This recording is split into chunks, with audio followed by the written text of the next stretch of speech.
Thank you very much, Mr. Speaker. I'm sorry to say that overseas investors have pulled out a net 1,14,856 crores from the Indian markets in the current year so far. Foreign portfolio investors have sold domestic equities worth 48,261 crores, sir.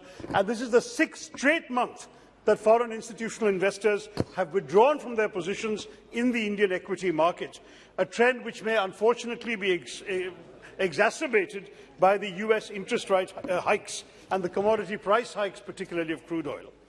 Would the Honourable Minister, care to explain the worrying trend of steadily declining investment by foreign portfolio investors in our country, and whether the government is taking any measures to rectify this current trend in the market?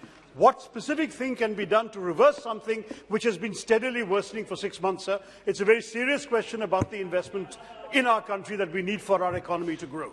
Thank you, Mr. Speaker. माननीय अध्यक्ष जी, मैं बताना चाहता हूं कि जब से मोदी सरकार आई है, निश्चित तौर से देश में निवेश बढ़ाने के तमाम उपाय किए गए हैं। पूंजीगत व्यय में वृद्धि की गई है। आईबीसी कोड लाकर के बैंकों की स्थिति को सुधारने का प्रयास किया गया। देश में जो तमाम प्रकार की कर व्यवस्था थी, इसको समाप्त करके जीएसटी एक्ट लाया गया, पीएलआई स्कीम लाया गया, श्रम कानूनों को सरलीकरण किया गया, कारपोरेट टैक्स में कमी आई, ईज ऑफ डूइंग बिजनेस में हमने 80 पायदान छलांग लगाया। इससे कहीं न कहीं निवेश भारत में बढ़ रहा है। माननीय मंत्री जी। So investments will have to be gauged not just by FP. No. Please listen, huh? Please listen. Sir, investments will have to be gauged not just by looking at FIIs and FPIs, which by very nature depend on the interest rates, and also they keep moving up and down. I'm sure senior member who's held positions abroad will understand that FIIs and FPIs can be very tempted by interest rates elsewhere and prospects anywhere else as well. But, sir, why is it that when I stand up to answer, there is always this temptation to have a running commentary? Can I appeal through you that even learned members like Professor Saugata Roy never ever forgets that he will have to listen.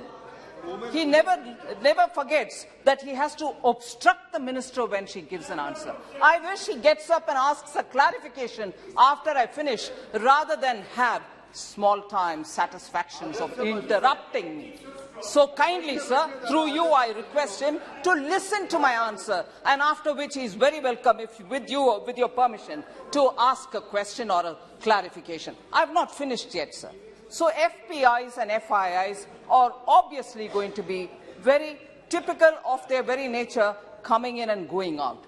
But what has got to be looked at, and with fairness and objectivity, is the inflow of FDIs, which is remaining unabated. And India is the highest receiver of FDI since before COVID, and that continues during COVID, in fact continues very much significantly during COVID and subsequently also. It is that which indicates if the money which is coming in is staying invested in this country, thereby creating jobs and prospects for us, and not by indicating only the FIIs and FPIs. One last bit, sir.